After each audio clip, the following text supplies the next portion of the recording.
예, 여러분. 우리나라 지상파에서 유일한 보도 전문 채널이 있습니다. 바로 YTN 라디오입니다. 보도 전문 채널은 뭐 많지 않나 이렇게 생각하시는 분들인데 대부분 케이블이거든요. 그래서 유일한 지상파 보도 전문 채널은 YTN 라디오가 유일한데요. 바로 YTN 라디오의 신율의 뉴스 정면 승부 4부 저스티스 리그로 꾸며집니다. 변호사 두 분과 함께 지금 우리 사회에 있어서의 여러 가지 문제들을 법적 차원으로 생각해보는 그런 시간인데요. 자, 지금 스튜디오엔 두 분 변호사 나와 계십니다. 한 분씩 소개해드리죠.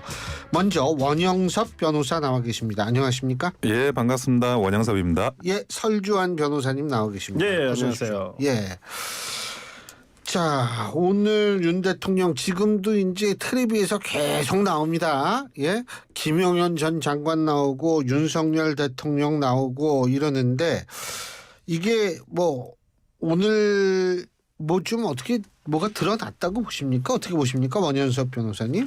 근데 그 전에는 그 대통령과 다른 이제 군 관계자, 보통 이제 장군들이잖아요. 그게 약간 그 모순되는 진술이 계속 부각이 돼 왔어요. 근데 김용현 전 장관이 자기의 진술로 대통령과 완전히 일치하는 진술을 하고 있는 거거든요.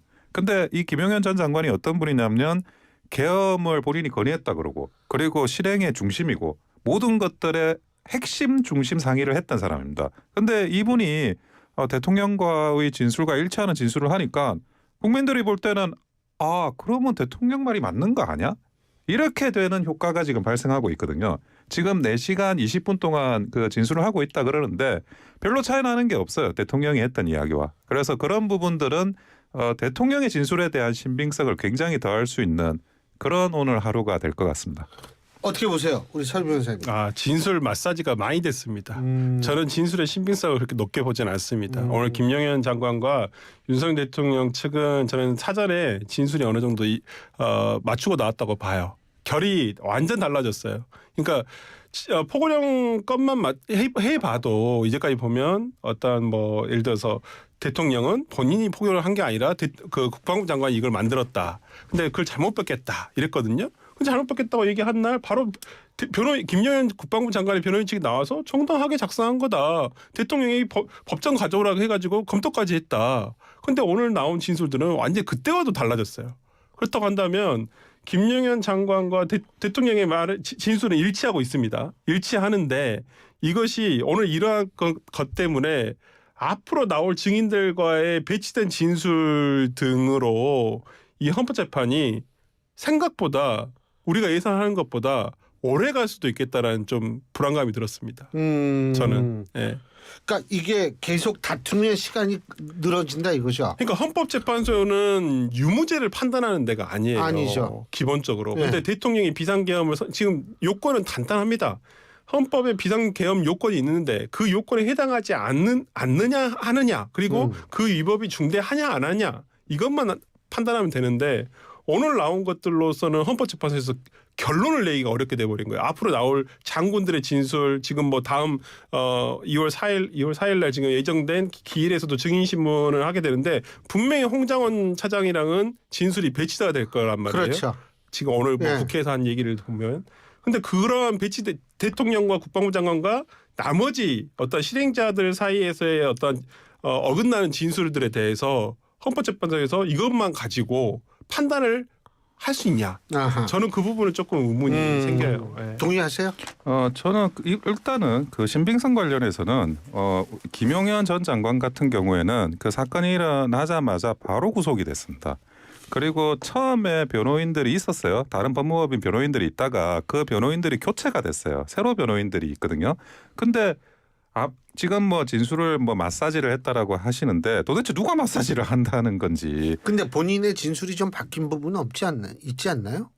아니요. 김용현 전 장관이 자기가 직접 육성으로 나와가지고 진술한 거는 사람들이 보는 거는 이번이 처음이에요. 그 전에는 이제 자꾸 이렇게 전원 형식으로 통해서 예. 뭐 리킹 유출되는 형식으로 언론 기사가 나왔던 거고, 그럴 때마다 또 사실은 그게 아니고 이런 수정도 있었습니다. 그런데 수정되기 전 거를 좀 기억하시거나 부각돼 있는 상태에서는 그게 좀 대통령의 진술하고 다른 게 아니냐 이렇게 생각하실 수도 있는데 전반적으로 본인 입에서 나왔다는 거는 그게 다른 전원을 통해서 제3자를 통해서 나오는 거와는 질적으로 완전히 다른 겁니다. 근데 제가 봤을 때는 이해가 안 되는 게 검찰의 김영현 국방부 장관의 공소장 내용하고도 배치가 돼요. 오늘 진술들이 상황상. 그래서 저는 그런 부분들이 이해가 안 가는 거예요. 그러니까 아까 말씀하셨듯이 지금 김영현 전 국방부 장관의 변호인단이 중간에 바뀌었어요. 바뀐 이후부터 진술 거부하고 있거든요. 그전에는 진술을 했던 것으로 보여요. 그전에는 어떤 보도가 있었냐면 본인의 입장을 적극적으로 얘기한다 했어요. 그때 진술이 지금 검찰에서 공소장에 실어놓은 진술들이 많거든요. 그러니까 저는 이게 이제 재판 과정을 통해서 이게 진위 여부가 이제 확인이 돼야 될 것이고 아마 저는 지금 김영현 국방부 장관이 지금 내란 혐의와 같은 형사 재판에서는 피의자 신문 조서를 아마 다 부동의할 거라고 보입니다. 아마 진술 부동의할 거라고 생각을 하는데 그렇다고 한다면 다시 한번 뭐 피고인 신문을 하든지 관련자들에 대한 증인 신문을 통해서 굉장히 재판이 길어질 것 같다는 생각이 좀 들고 오늘 저는 조금 사전에 예측하기로는 진술이 다를 것이다라는 부분과 같을 것이라고 생각하는 부분이 있었는데 같다고 한다면 이 헌법재판은 어느 방향으로 어느 정도로 어디로 방향이 흘러갈지를 진짜 오리무중 상태가 될 수도 있다라고 생각을 했었는데 오늘 역시나 예상대로 맞았어요.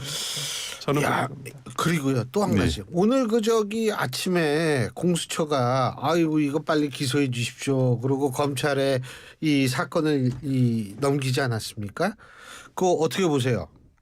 근데 공수처가 그동안에는 이게 정말 망신주기 아닌가 대통령에 대해서 언론 플레이를 하기 위해서 하는 게 아닌가 싶을 정도로 강제 구인을 계속 시도했는데 그 강제 구인이 원래 잘 안 됩니다. 잘 하지도 않고요. 그런데 그럼에도 불구하고 3일 계속 하지 않았습니까? 그리고 병원에 있다라는 걸 알고 있으면서 그럼에도 불구하고 강제 구인한다면서 가가지고 구치소 앞에서 그 언론 플레이를 하고 그랬는데 아마 여러 가지 분위기가 바뀌고 있다는 걸 자기들이 뭔가 감지한 것 같아요.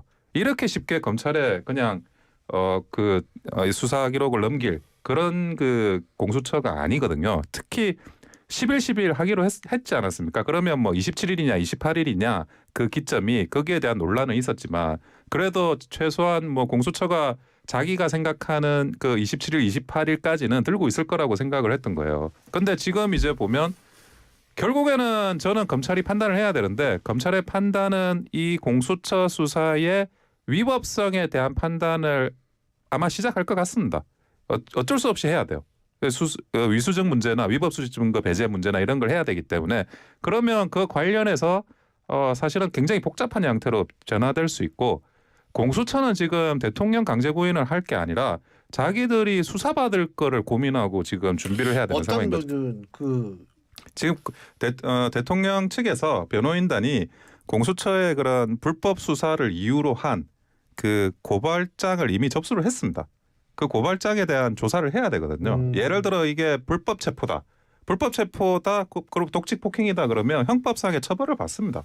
그리고 그때 체포 과정에서도 이야기가 됐지만 군형법이라든지 아니면 군사시설물에 대해서 이렇게 사실 경호 차장이 승인을 안 해준 거잖아요. 승인을 안 해줬는데도 들어온 거잖아요. 그리고 뭐 촬영을 했다라든지 채증을 한다고 하면서 이런 것들이 전부 군사시설법 위반이거든요. 그러면 그것이 정확하게 합법화되려면 공수처는 수사권이 있어야 돼요. 근데 법무부 차관이 나와서 계속 대정부 질문에서 하는 말이 있습니다. 수사권, 내란죄 수사권 누가 있냐? 경찰한테 있다. 실제로 법무부는 자기들이 수사권이 없다고 생각해서 검찰이 그거를 이제 공조본으로 넘긴 거예요. 자기들이 이첩을 했다고요. 그러면 수사할 권한은 누구한테 있냐? 경찰한테 있는 거죠. 국가수사본부. 그런데 경찰이 수사를 한 게 아니잖아요. 공수처가 수사한 거잖아요. 그러면 지금까지 말해왔던 검찰의 기준에서는 위법 수사를 한 겁니다. 이게. 예. 지금 말씀하셔서 제가 좋은데 오늘 이제 저도 이렇게 텔레비 통해서 봤는데 저는 뭐가 딱 눈에 들어오냐 하면 이런 얘기를 했어요. 검찰에서 이 자료 해가지고 정말 감사하고 국가수사본부도 인적 물적 이거 충분히 지원해 주셔서 감사하다라고 얘기를 하는데 그 순간 딱 든 게 원래 경찰의 수사권은 독립 아닙니까 지금. 네. 그죠? 공조본이라는 걸 만들어서 같이 동등한 위치에서 수사를 한 거로 저는 알고 있는데 지원이라는 단어가 나온 걸 보고서 이건 지원이라고 봐야 되나? 이런 생각 들었어요. 그 제가 생각을 잘못한 걸 수도 아니, 있죠. 그 우리가 행정기관 간에 우리가 행정법에 보면 행정지원이라는 행정응원, 행정지원이라는 표현이 있잖아요. 어떤 그 개념이 있거든요. 저는 기관 간의 어떤 그러한 부분을 얘기한 것이라고 굳이 선회하고 싶고요. 뭐 공수처에서 제가 방송에서 나와서 한 말을 듣고 했는지는 모르겠는데 제가 어저께 YTN TV에서 그 얘기를 했거든요. 하루라도 빨리 넘기는 게 낫다. 이게 공수처의 무능함을 더 이상 확인되지 않은 것이다. 오히려 공수처는 지금까지 할 일은 충분히 잘했다고 본다. 저는 체포영장 발부받고 집행하고 그다음 구속영장까지 발부를 받았기 때문에 공수처가 할 수 있는 건 다 했다고 봅니다. 기본적으로 원래 공수처가 어떤 대통령에 대한 신문 조서를 쓰기에는 너무 부족했어요. 왜냐하면 관련 사건 자료들이 그렇게 많지가 않았습니다. 저는 그래서 그 질문지가 200페이지라고 해서 200페이지도 너무 적다. 이 사건과 관련해 가지고는 정말 수만 페이지의 어떤 그 신문조서가 나와야지 정상이다. 근데 아까 원 변호사님 말씀해 주신 공수처에 대한 수사는 저는 잘 모르겠어요. 그 부분은 제가 지금 동의는 안 되고 검찰이 그렇게 수사는 하지 않을 것 같고 검찰이 저는 이 사건의 이첩을 받음으로써 이제는 저는 검찰이 정말 수사를 열심히 할 것이라고 봅니다. 특히나 기존의 어떤 군장성들이나 경찰청장, 서울경찰청장에 대한 수사 기록들, 구속 기사한 사건들에 대한 조사 기록이 다 있습니다. 그걸 바탕으로 해가지고 아마 대통령에 대한 질문지를 다 만들 거라고 봅니다. 예. 그리고 굉장히 꼼꼼하게 증거라든지 진술 등을 제시를 할 거예요.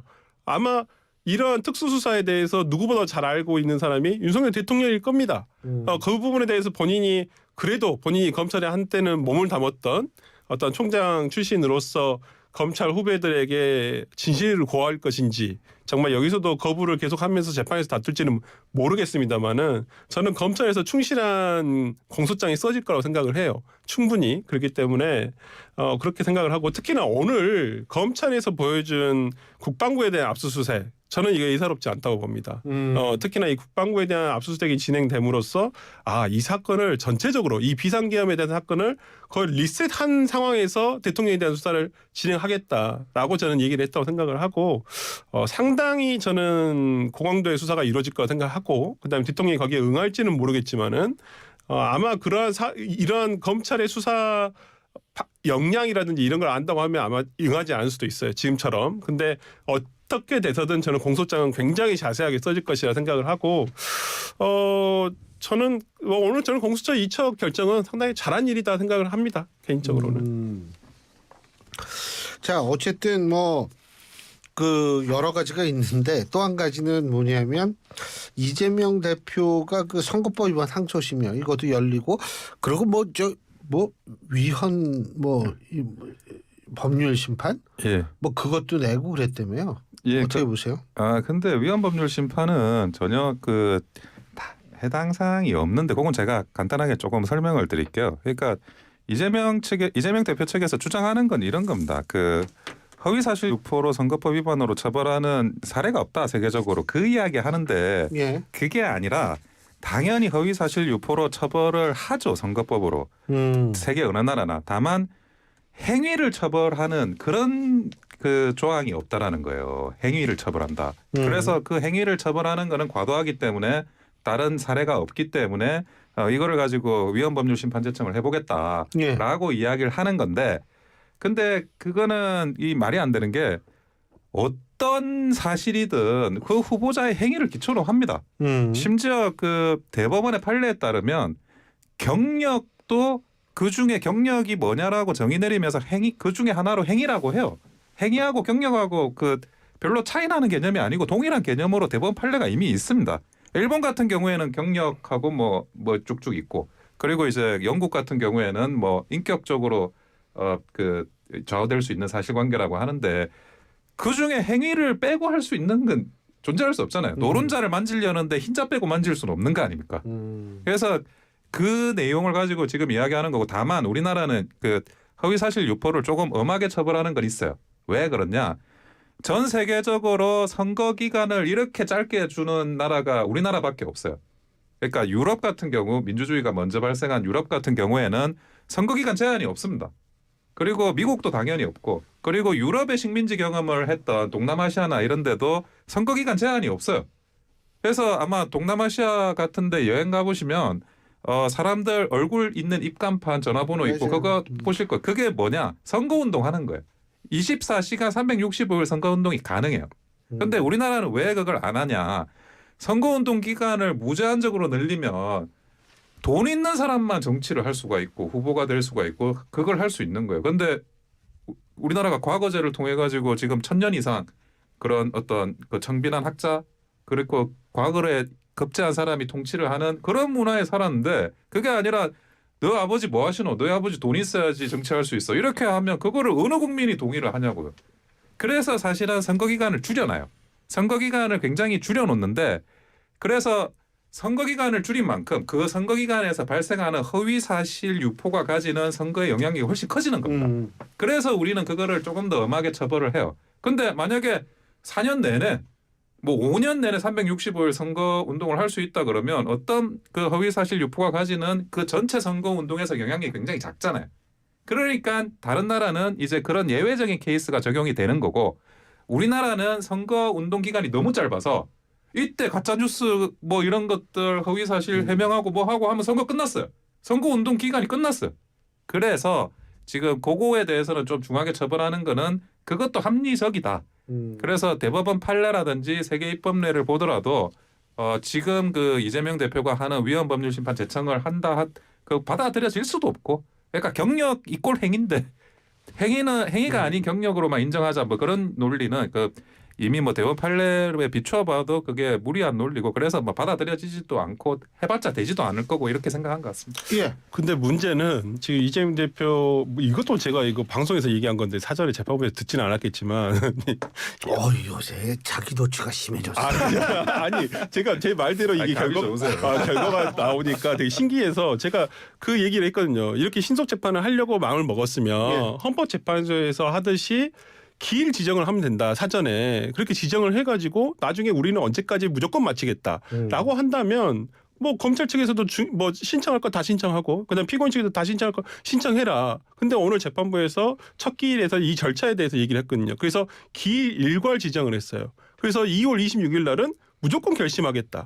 이렇게 얘기를 했거든요. 그러면 일단 재판 지연을 어떻게든 하고자 하는 어떤 시도도 양측 전부 다 검찰 측이든 이재명 대표 측이든 안 된다는 거예요. 무조건 재판은 2월 26일에 끝나게 돼 있습니다. 그렇기 때문에 이재명 대표 측에서는 뭐 여러 가지 했죠. 위헌재청 신청은 저는 기각될 거라고 봐요. 그건 이미 여러 번의 합헌 결정이 나왔기 때문에 뭐 왜요? 근데 그걸 이제는 뭐 피고인의 방어권이니까 뭐 그거야 뭐 궁금하니까. 뭐 할 수는 있겠지만 아마 정말 궁금하면 하면 됩니다.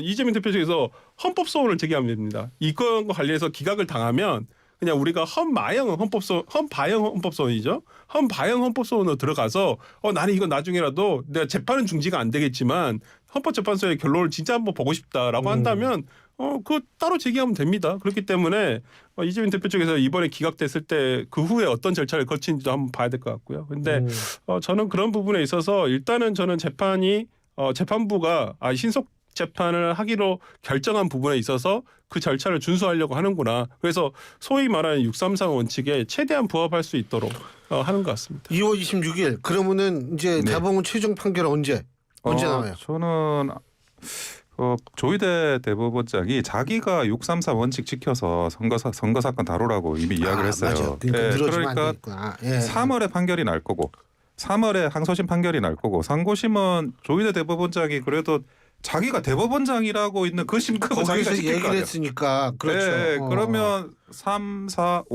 5월 정도의 판결이 나지 않을까 싶은데요. 그렇군요. 근데 5월에 대선 열리면 어떡해요? 그게 사실은 그 부분도 굉장히 중요한 부분이라고 봐요. 뭐냐면 이게 이 국민들의 선택, 우리가 소위 말하는 신성한 선택이라고 얘기하지 않습니까? 이론적으로 선거라는 거. 그러면 충분히 알 권리와 이 후보들에 대해서 정확한 지식과 이런 거를 알 수 있는 권리가 있는데 법원이 많이 이거 늦춰져 가지고 그걸 침해하면 그건 사실 이건 권리 침해에 전 해당한다고 보거든요. 저도 100% 그 부분에 동감합니다. 신속 재판해야 돼. 그러니까 빨리 해야 이거 이게 뭐 어떻게 되는지 모르고 야 근데 미국은 그 참 특이하더라고요. 트럼프가 딱 대통령 되니까 뭐냐면 유죄는 유죄인데 네. 선거 안 한다. 그 어떻게 그런 법이 있나 봐요? 미국은 우리랑 아니 달라서. 근데 네. 그 관련은 그 우리나라도 사실은 그 탄핵소추 그러니까 형사불소추 특권이 대통령이 되면 기존에 있는 사건에 대해서 적용돼야 되느냐 아니냐에 대해서 쟁점이 있어요. 우리는 그런데 그거를 판단할 사실은 그 기회가 없었던 거예요. 근데 미국 같은 경우도 이번이 처음인 겁니다.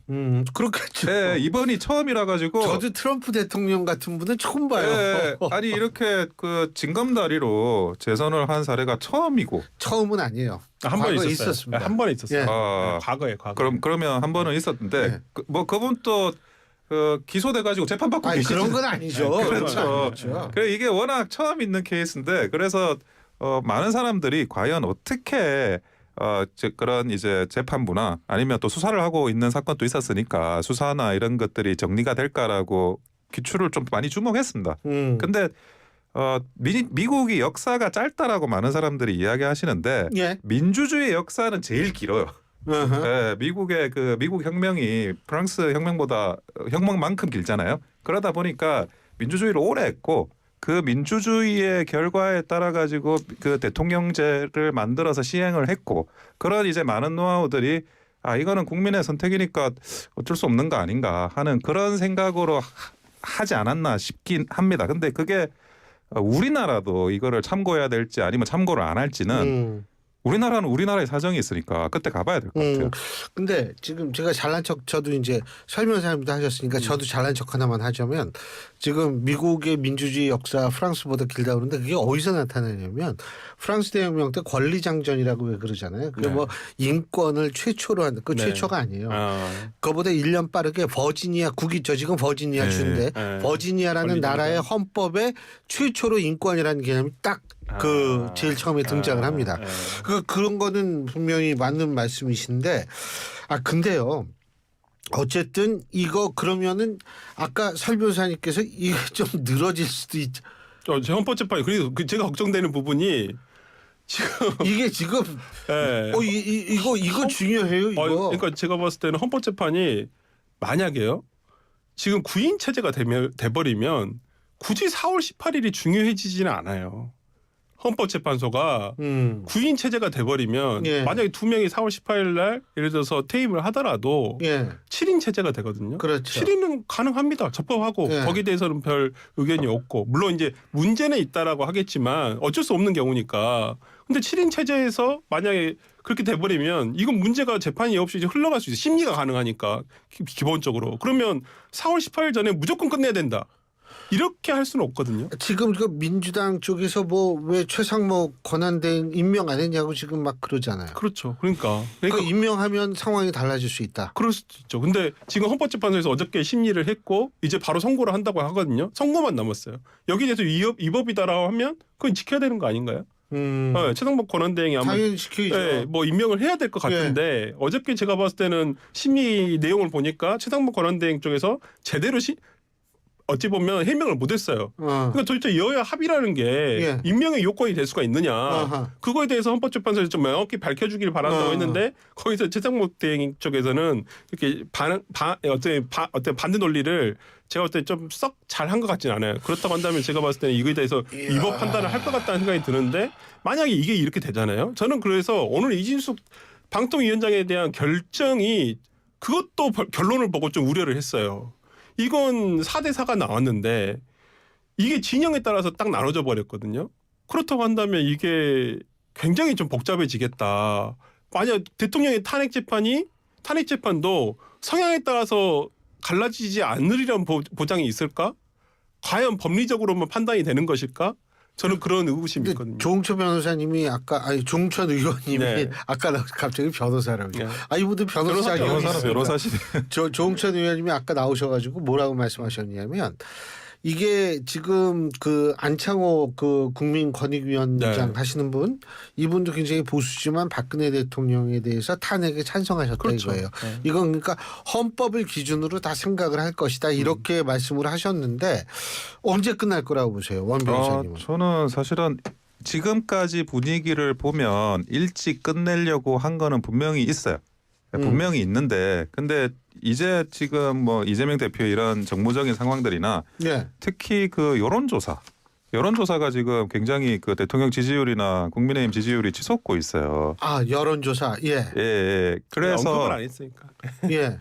예. 아니 아까 3부에서 해야 되는데 잊어먹었어요. 예. 말씀하세요. 네, 그러니까 이거는 사실은 정무적인 걸 고려할 수밖에 없는 재판이거든요. 다른 탄핵 재판하고 달라요. 다른 예. 탄핵 재판은 선거가 없어요. 탄핵되더라도. 어허. 근데 대통령 탄핵만 예. 조기 대선을 하지 않습니까? 예. 근데 만약에 조기 대선을 했어요? 그러면 탄핵에 반대했던 주자가 당선이 된다. 예. 그러면 이 탄핵은 역사의 죄인이 되는 겁니다. 헌법재판소가 역사의 죄인이 돼요. 국민으로부터 불신임을 받은 거예요. 예. 그런데 그 상황에서 헌법재판소가 분명히 이 대선을 또 빠른 시일 내에 하면 탄핵 반대 주장하는 사람이 될 것 같은데 여기서 탄핵을 예. 인용할 수 있을까? 그런 정부적인 판단을 안 할 수가 없고 그래서 대통령에 대한 탄핵 재판은 일반적인 법리 재판이 될 수가 없는 거예요. 이거는 여론 재판이다, 정치 재판이다 그렇게 갈 수밖에 없고 그것이 이제 지지율이나 이런 민심에 따른 추이하고 반드시 연동될 거라고 보여진다. 알겠습니다. 오늘 두 분 말씀 여기까지 듣겠습니다. 고맙습니다. 감사합니다. 감사합니다. 예, 지금까지 설주환 변호사, 원영섭 변호사 두 분과 함께했습니다.